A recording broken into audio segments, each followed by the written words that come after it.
Salam sejahtera bagi kita semua.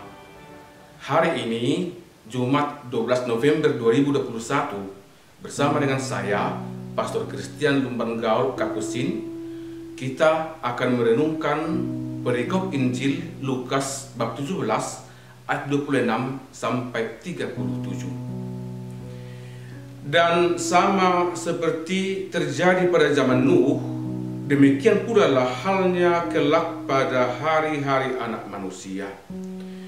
Mereka makan dan minum, mereka kawin dan dikawinkan, sampai kepada hari Nuh masuk dalam bahtera, lalu datanglah air bah dan membinasakan mereka semua. Demikian juga seperti yang terjadi di zaman Lot. Mereka makan dan minum, mereka membeli dan menjual, mereka menanam dan membangun. Tetapi pada hari Lot pergi keluar dari Sodom, turunlah hujan api dan hujan belerang dari langit dan membinasakan mereka semua. Demikianlah halnya kelak pada hari di mana anak manusia menyatakan dirinya. Barang siapa pada hari itu sedang di peranginan di atas rumah dan barang-barangnya ada di dalam rumah, janganlah ia turun untuk mengambilnya. Dan demikian juga orang yang sedang di ladang, janganlah ia kembali. Ingatlah akan istri Lot. Barang siapa berusaha memelihara nyawanya, ia akan kehilangan nyawanya. Dan barang siapa kehilangan nyawanya, ia akan menyelamatkannya. Aku berkata kepadamu, pada malam itu ada dua orang di atas satu tempat tidur, yang seorang akan dibawa dan yang lain akan ditinggalkan. Ada dua orang perempuan bersama-sama mengilang, yang seorang akan dibawa dan yang lain akan ditinggalkan. Kalau ada dua orang di ladang, yang seorang akan dibawa dan yang lain akan ditinggalkan. Kata mereka kepada Yesus, "Di mana Tuhan?" Katanya kepada mereka, "Di mana ada mayat, di situ berkerumun burung nasar." Demikianlah sabda Tuhan. Saudara-saudari terkasih, perikop Injil yang disampaikan kepada kita hari ini memuat pengajaran Yesus tentang kedatangan kerajaan Allah. Warta tentang kerajaan Allah sudah cukup sering disampaikan oleh Yesus dalam pengajarannya kepada orang banyak, karena memang untuk itulah Yesus datang ke dunia ini. Harapannya adalah supaya semua orang dipersatukan kembali dalam nama Tuhan dan masuk dalam kerajaan Allah, serta memperoleh keselamatan dan kehidupan seturut rencana Tuhan. Yesus datang untuk memanggil dan mengumpulkan semua orang untuk memperoleh keselamatan dalam kerajaan Allah di surga. Warta keselamatan itu ternyata tidak selalu berhasil. Beberapa kali diceritakan dalam Injil bahwa pewartaan Yesus ditolak oleh kelompok-kelompok tertentu dari orang Yahudi, bahkan sampai mengakibatkan konflik. Penolakan atau konflik itu terjadi karena beberapa kelompok tersebut tidak mau menerima warta keselamatan yang disampaikan oleh Yesus.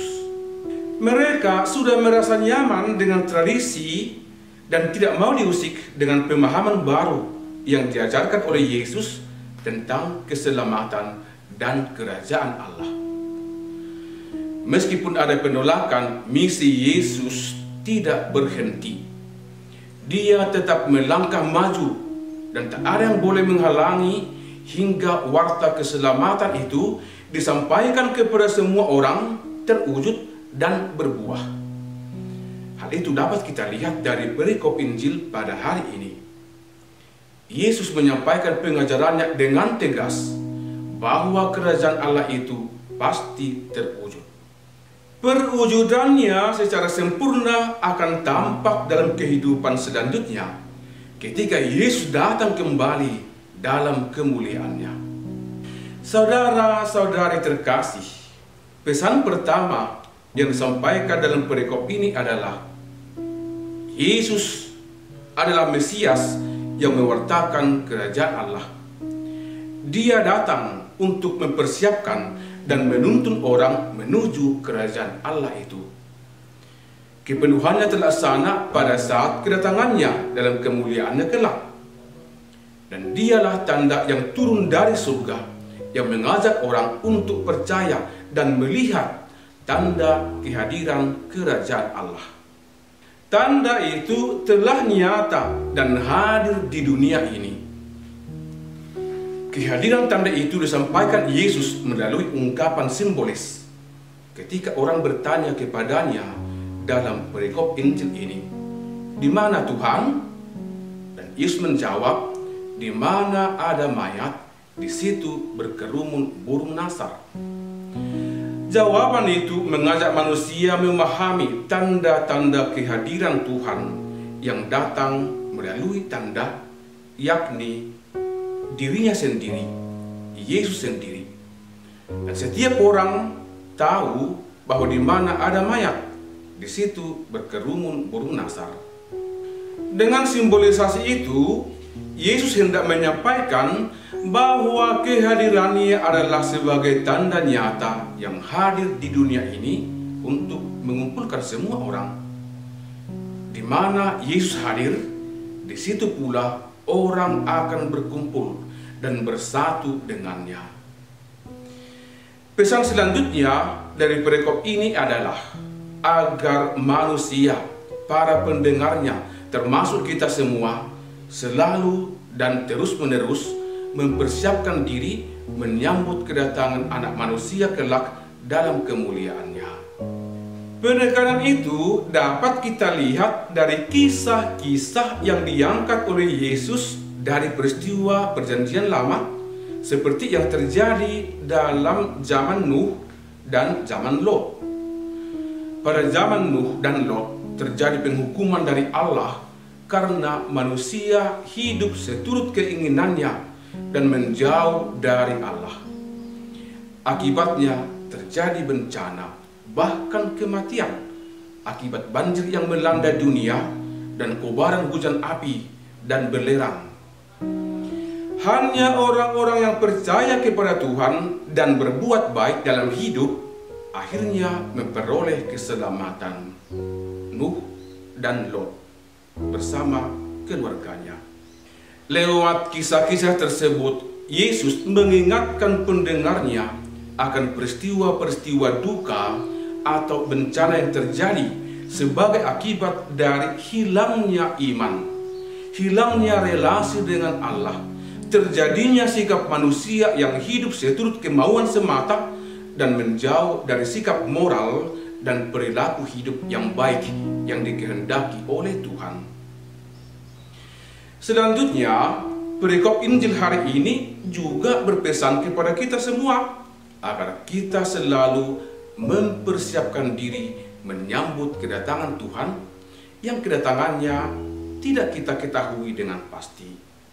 Persiapan diri itu kita usahakan dalam perjalanan waktu, dalam hidup sehari-hari dengan melaksanakan kehendak Tuhan. Kehendak Tuhan secara khusus dapat kita mengerti melalui sabda Tuhan. Oleh karena itu, Tuhan mengajak kita untuk menyadari dan menghidupi sabda Tuhan. Pijakan hidup kita dalam hidup sehari-hari adalah sabda Tuhan. Dan melalui sabda Tuhan, kita dapat membangun hidup kita secara baik, entah dari segi iman, moral, spiritual, maupun dari segi sosial dalam hidup bersama sehari-hari. Sabda Tuhan itu kemudian akan semakin kita hayati lagi melalui perayaan-perayaan iman yang kita rayakan dalam bimbingan Tuhan. Semuanya itu akhirnya menjadi doa, pujian, dan syukur yang kita panjatkan kepada Tuhan. Dalam iman yang benar, kita menjalani hidup dan membangun kesiapan diri kita menyambut kedatangan Tuhan hingga akhirnya kita sampai pada keselamatan kekal dan bersukacita dalam kerajaan Allah. Saudara-saudari terkasih, mari kita menjalani hari-hari hidup dengan sukacita. Kita tidak mesti cemas akan hari kedatangan Tuhan kelak. Tugas kita adalah menjalani hidup secara normal seturut kehendak Tuhan. Bahwa entah kita kelak dipanggil ketika kita sedang bekerja atau santai, sedang di rumah atau di ladang, sedang kaya atau miskin, sedang menghitung untung atau menghitung utang, sedang bangun atau tidur, sedang bergembira atau sedih, semua itu ada dalam kuasa Tuhan. Kita tidak mesti menjadi selalu uas-uas yang membuat kita menjadi pesimis. Kita tidak bisa memelihara nyawa kita seturut kemauan kita. Untuk itulah Yesus berkata, barang siapa berusaha memelihara nyawanya, ia akan kehilangan nyawanya. Dan barang siapa kehilangan nyawanya, ia akan menyelamatkannya.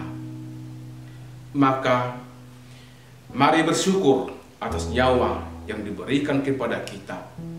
Dan biarkanlah nyawa itu hidup, bergerak, berbuat, dan berbuah seturut kehendak Tuhan. Syukur itu hendaknya kita panjatkan menjadi pujian kepada Tuhan. Dan itulah wujud kita bersukacita dalam kerajaan Allah. Dan mari kita membuka diri akan Roh Allah yang selalu hadir menyertai perjalanan hidup kita. Kiranya Tuhan selalu melimpahkan berkat-Nya kepada kita semua, saudara-saudari terkasih. Salam sejahtera, Pace Ebene.